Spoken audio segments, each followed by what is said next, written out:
I love video games. American games, South Korean games, Chinese games, European games. Huh? The only South Korean games I have are from Project Moon? I don't know anything about South Korean games. Well, fine. Here's a picture of Arcturus. Don't question my knowledge of South Korean games again.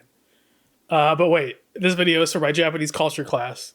So today I'm talking about Japanese games.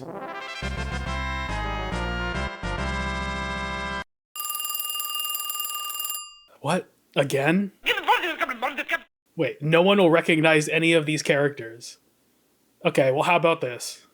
Everybody should know who Mario and Pikachu are. Classic characters from Japanese games, right? But do you know this guy? This is a slime, the mascot for the role-playing game series Dragon Quest, known as the father of the jrpg genre. JRPG stands for Japanese role-playing game, and as we will find out, sort of means more than just a role-playing game from Japan. So JRPGs as a game genre focus on deep storylines and immersive gameplay. They really are about telling stories and creating worlds for the player to interact with rather than just being a series of gameplay challenges to overcome. A way of illustrating this is to think of most other game genres as conduits for interactivity. Their content projects themselves onto the player. JRPGs are different in that they use interactivity as the conduit to a larger game world. Essentially, JRPGs are the type of games that allow the player to experience a range of emotions and moments through gameplay. For example, the Xenoblade games let you explore stunning environments. The Persona series lets you experience fun moments with the characters in the games. And the Final Fantasy series has all sorts of crazy mini-games and ways of interacting within the world. These games do all of this while also not compromising on having deep combat gameplay and genuinely meaningful stories. I think out of all video game genres, JRPGs are the one that shows the best potential of the medium, integrating all aspects of what video games are able to do, and for me, out of all of the Japanese pop culture I've experienced over the years, JRPGs are by far my favorite. There is more to the story, though, as JRPG as a genre term is taken rather seriously, and there is much debate on the validity of the term. Many Japanese developers have expressed a dislike for the term. However, other Japanese developers have embraced the term.